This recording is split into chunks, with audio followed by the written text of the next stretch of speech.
నమస్తే రమ్మగారు. నమస్తే జయ. ఏదైనా మంచి కథ ఒకటి చెప్పండి. 3 కళలు చెప్దాం. 3 కళలు. కళలు. పూర్వం ఒక రాజుగారు, సుదర్శనుడు అని ఒక రాజుగారు ఉండేవారు. ఆయన చాలా మంచివాడు. ఆయనకి యోగులు, సన్యాసులు వాళ్ళు అంటే చాలా ప్రీతి. జడదారులు వాళ్ళంటే భలే ప్రీతిగా చాలా సంతోషంగా ఉండేవాడు.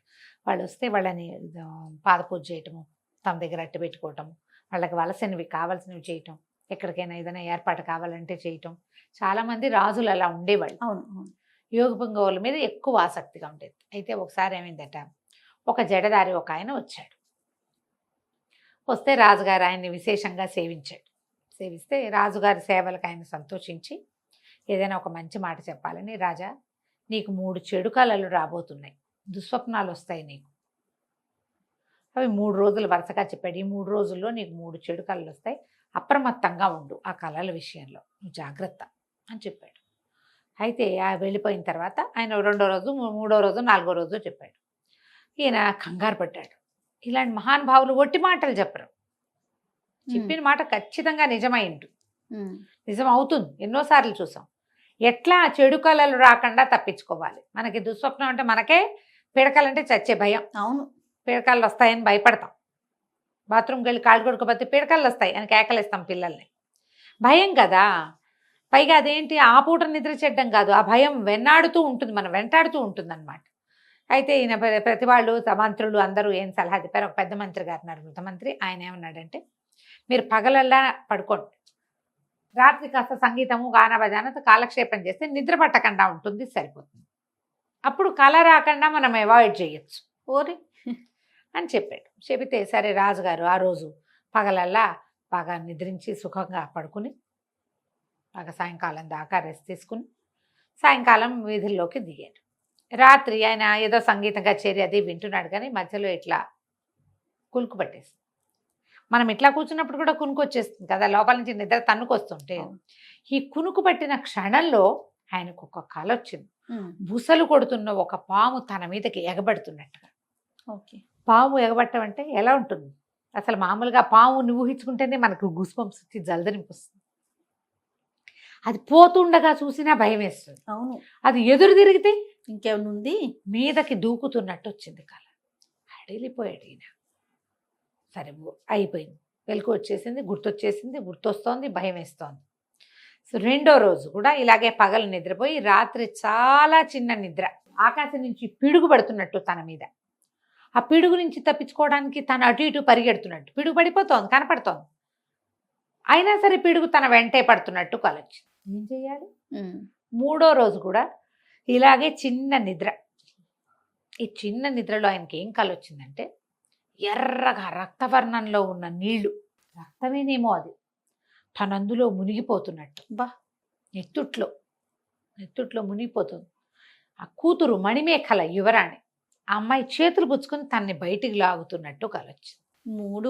3 కళ్ళు. చాలా భయం వేసింది.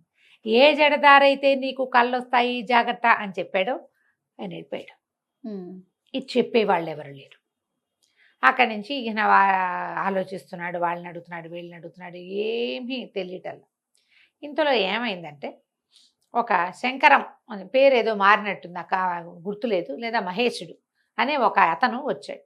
ఏం చెప్పాడంటే, మహారాజా నేను చాలా తెలివిగలవాడిని, నా తెలివిని ఎవ్వరూ గుర్తించట్లా. మీరు గనక నా తెలివిని గుర్తిస్తే నేను ఈ రాజ్యంలో ఉండి మీకు ఏదైనా మేలు చేస్తా, లేకపోతే నేను హిమాలయాలకు వెళ్ళిపోదలుచుకున్నాను అని చెప్పాడు. దీని మీద అని కాదు, మామూలుగా సభల్లో చాలామంది వాళ్ళు వీళ్ళు వస్తుంటారుగా, ఇది నడుస్తూనే ఉంది. ఈ 3 కళలకి అర్థం ఏమిటి అనేది ఎవరు చెప్పలేకపోయారు. అయితే ఈ రాజుగారికి ఏమనిపించింది, వీడేమిటో నేను చాలా తెలివిగలవాడిని అంటున్నాడు. సరే నాయన ఓ పని చెయ్యి, ఈ నాకు 3 కళ్ళు వచ్చాయి, ఈ 3 కళలకి అర్థం ఏమిటో చెప్పు అని చెప్పి సరే కూర్చోబెట్టి మొదటి కళ చెప్పాడు. మొదటి కళ ఏమొచ్చింది, పాము తన మీదకి ఇట్లా వస్తున్నట్టు, బుసకొట్టి మీదకి వచ్చేస్తున్నట్టు. ఈతను ఏమో ఆలోచించి ఏం చెప్పాడంటే, పాము మీదకి రావడం అంటే పాము దేనికి ప్రసిద్ధి? పగకి ప్రసిద్ధి. మీ మీద ఎవరో పగబట్టిన వాళ్ళు రాబోతున్నారు, ఇది ప్లాన్ చేసుకోండి, చెయ్యండి అనగానే అప్పుడు ఎవరికి మన మీద పగ ఉంది అని పాతక ఇవన్నీ లిస్ట్ అంతా తీశారు. తీస్తే ఆ రోజుల్లో భైరవుడు అనేటువంటి ఒక గజదొంగ ఉన్నాడు. వాడిని మొత్తం గుంపునంతా పట్టేశారు. వాడిని చాలా కట్టడి చేశారు. బందిపోటు దొంగ, దారి దోపిడీలు అవి చేసేవాడు. వాడిని చాలా తీవ్రమైన శిక్షలు విధించి ఉంచారు వాడిని. వాడు తప్పించుకున్నాడు. వాడి మీద దీని మీద కూడా, వాడి తల మీద కూడా 1,00,000 వరహాలో 50,000 వరహాలో బహుమతి కూడా ఉంది. ఇప్పుడు మొత్తం అంతా అప్రమత్తం చేసి సైన్యాన్ని ఆ భైరవుడు ఎక్కడున్నా పట్టేయమన్నారు. ఆ భైరవుడి కోసం ఎంతో ప్రయత్నం చేసి చివరికి ఆ భైరవుడిని వాడి ముఠాని మొత్తాన్ని పట్టేశారు. అంతా దొంగతనాలకి ఏర్పాటు చేసుకుని ఉన్నాడు వాడు. అయితే ఆ భైరవుడిని తీసుకొచ్చి విచారించినప్పుడు వీళ్ళకి ఏం తెలిసింది రాజుగారికి, ఆ భైరవుడు తను ఏ రోజైతే పథకం వేశాడో దోపిడీకి, ఊరంతా ఒకేసారి అన్ని చోట్ల అన్ని బ్యాంకుల్లోనూ దొంగతనాలు చేయటాలు అలాంటి ప్లాన్లు చేస్తారు కదా, అలాంటి ప్లాన్ ప్రకారం చేసేటప్పుడు రాజుగారికి అంతఃపురంలోకి ఒక పావుని పంపడానికి ప్లాన్ చేసుకున్నారు. అన్ని ఏర్పాటైనాయి. పాము కూడా సిద్ధంగా ఉంది. ఏ రోజైతే వాళ్ళు ముహూర్తం పెట్టుకుంటారో ఆ రోజు రాజుగారి అంతఃపురంలోకి పాము వస్తుంది. ఆయన మీదకి పాము రావటం ఏంటి, వీళ్ళంతా ఏమవుతారు, అంతఃపురంలో ఈ సైనికులు గీనికులు అంతా ఈ పాము వ్యవహారంలో ఇద్దులో పడిపోతారు. వాళ్ళకి ఊరి మీద దృష్టి ఉండదు. ఈ లోపల ఊళ్ళ మీద వీళ్ళు అన్ని పక్కల దోపిడీలు చేసేస్తారనమాట. ఆశ్చర్యపోయారు. ఇదే ఆ కళ. ఒకవేళ ఇది మనం తెలుసుకోపోతే ఇంకొక వారం 10 రోజుల్లో ఆ పాము వచ్చేసేది లోపలికి. అంతఃపురంలో మంచం మీదకి పాముని ఎక్కిస్తే అది కాటేయకుండా ఉంటుందా? పెద్ద ప్రమాదం తప్పింది. అక్కడి నుంచి భైరవుడిని అరెస్ట్ చేశారు. వాడి ఫ్రెండ్స్ అందరినీ తలా ఒక జైల్లోని పారేశారు. అందరినీ ఓ చోట ఉంచితే ప్లాన్లు వేస్తారని వేరే చోటకి పంపించేశారు. అక్కడి నుంచి రాజుగారు నువ్వు నా మొదటి కళని బాగా ఇంటర్ప్రిట్ చేసావు, రెండో కళ సంగతి చెప్పమన్నాడు. ఏమిటి రెండో కళ? పిడుగు పడుతున్నట్టు. అయితే ఇతను ఏమన్నాడంటే అకస్మాత్తుగా జరిగిపోతుంది అనమాట. పిడుగు ఎట్టా పడుతుంది, అదట మనం చూస్తుంటే ఇటా పడుతుంది, పడదు, ఢామని పడిపోతుంది, ఉరుముతుంది. అవును, ఉరు వెంబటే పిడుగు. సడన్ గా మెరుపు, పిడుగు. మెరుపులు కూడా ఎట్టా వస్తాయి, ఉన్నట్టుండి కదా వచ్చేది. అకస్మాత్తుగా ఏదో జరగబోతోంది మన మీద. అకస్మాత్తుగా రాజ్యాల మీద, రాజు మీద ఏం జరగచ్చు, ఎవరైనా పరాయి రాజు మన మీదకి రావచ్చు, యుద్ధం, దీనికోసం వెతకండి అన్నాడు.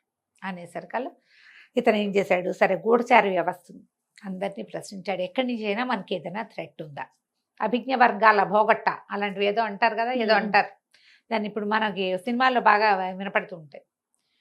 మనకి థ్రెట్ ఉంది అనేది తెలుస్తూ ఉంటుంది.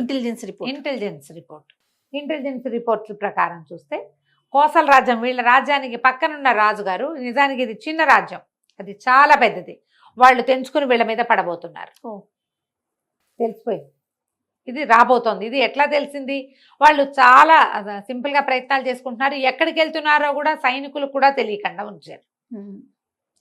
లోపలి గుట్టు తెలుసుకున్న ఇంటెలిజెన్స్ వర్గాల వల్ల వీళ్ళకి ఏమర్థమైంది, వాళ్ళు ఏదో ఒక రోజు వచ్చి పడిపోతారు మన మీద, ఒక్క రోజులో తమని జయించేయగలరు. ఇప్పుడు వీళ్ళు సైన్యాన్ని సమాయత్తం చేసుకోవటం మొదలుపెట్టారు. రాజుగారు ఇది కూడా సరిగ్గా చెప్పు, మూడో కళ ఏంటో చెప్పు. మూడో కళకి బాగా ఆలోచించాడు. రక్తంలో నెత్తుట్లో మునిగిపోతున్నట్టు, ఆ మునిగిపోతుంటే కూతురు వచ్చి చేతులు పుచ్చుకు లాగుతున్నట్టు, నెత్తురు ఇది వరద. అక్కడి నుంచి ఆయన అన్నాడు, బాగా ఆలోచించి, ప్రభు మీరు సరిగ్గా ఆలోచిద్దాం దీని మీద. మీరు ఇప్పుడు యుద్ధం జరగాలి, వాళ్ళు వచ్చి పడతారు, వాళ్ళదేమో 1,00,000 మంది సైనికులు ఉన్నారు, మనకు ఒక 30,000 మంది ఉన్నారు, మనం ఓడిపోవటం ఖాయం. మన వాళ్ళల్లో 90% చచ్చిపోతారు, అంతా నెత్తుటి వరదే, ఆ వరదలో మునిగిపోబోతున్నారు మీరు. కళ ప్రకారం ఏమిటి, యువరాణి వచ్చి చేతులు పుచ్చుకు లాగుతున్నట్టు. ఇప్పుడు కూడా యువరాణి వచ్చి మనని రక్షించగలరు. ఎలాగా? యువరాణి మహాద్భుత సౌందర్యవతి, 16 సంవత్సరాలు, ఇంకా వివాహం కాల.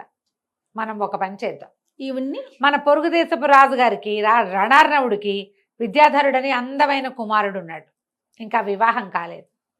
మణిమేఖల అమ్మాయిని వాళ్ళకి ఇద్దాం, అమ్మాయి ఇచ్చి రక్షిస్తోంది కల్లో మిమ్మల్ని. ఇప్పుడు కూడా మనం అమ్మాయిని వాళ్ళకి ఆఫర్ చేశామనుకోండి, రాజ్యం ఎలాగో మనకు ఒకతే పిల్ల, మన రాజ్యం వాళ్ళదే అవుతుంది, నెత్తురు తప్పిపోతుంది. ఈ నెత్తుటేట్లో నుంచి మిమ్మల్ని అమ్మాయి రక్షించిన కళకి అర్థం ఇది. ఇలా చేద్దాం అనగానే ఈయన వెంటనే పక్కన నా కోసల రాజ్యాన్ని రణార్ణవుడు ఆయనకు ఉత్తరం రాశాడు. మరి నా కుమార్తె ఫలానా అద్భుత సౌందర్యవతి, ఇదిగోండి ఫోటో, మా పిల్లని పెళ్లి చేసుకోండి మీ అబ్బాయికి ఇచ్చేది. ఆ ఫోటో వెళ్ళేసరికి అలా చిత్తరువులు పుచ్చుకున్న వాళ్ళు ఊరికే ఒకటి రాడు, బోళ్ళంత మంది వస్తారు, చాలామంది వస్తారు. ఈ ఫలానా రాజ్యం నుంచి, చిన్న రాజ్యం కదా ఇది, ఈ చిన్న రాజ్యం నుంచి ఏమిటో వచ్చినాయనగానే ఆ ఫోటోలు చూడడానికి అందరూ తయారయ్యారు.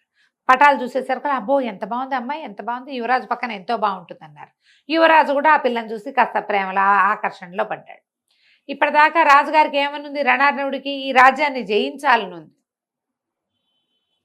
ఇప్పుడు జయించడం మనం ఎందుకు, శ్రమ అనవసరంగా, వాళ్ళే వస్తారు. వాళ్ళే పిల్లనిస్తారు, రేపొద్దున వాళ్ళే ఆ రాజ్యాన్ని అల్లుడికిచ్చి కట్టబెడతారు. ఎంతో బాగుంది అనుకుని పెళ్లి చేసేసుకున్నారు. ఈ వివాహం అయిన తర్వాత ఈ మహేషుడిని రాజుగారు తనకి సలహాదారుగా పెట్టుకున్నారు తన పక్కన. కళలని తెలివిగా ఇంటర్ప్రిట్ చేసిన వాడు ఏ సమస్యనైనా ఇలాగే చక్కగా తేటతెల్లని చేసి చెప్పగలడు. కాబట్టి ఇంత తెలివైన వాడి, నువ్వు హిమాలయాలకి వాటికి వెళ్ళిపోతూ నీ తెలివిని మేము ఒప్పుకుంటున్నాను నాయన. జడదారు వచ్చి చెప్పినటువంటి 3 సమస్యలు రాబోతున్నాయి అన్న 3టికి నువ్వు చక్కటి సమాధానాలు చెప్పావని తన దగ్గరే ఉంచుకున్నాడు. కథ కంచికి మనం ఇంటికి. నమస్తే. నమస్తే జయ. సుమన్ టీవీలో మీ పర్సనల్ అండ్ బిజినెస్ ప్రమోషన్స్ కోసం కింది నెంబర్కి కాంటాక్ట్ చేయండి.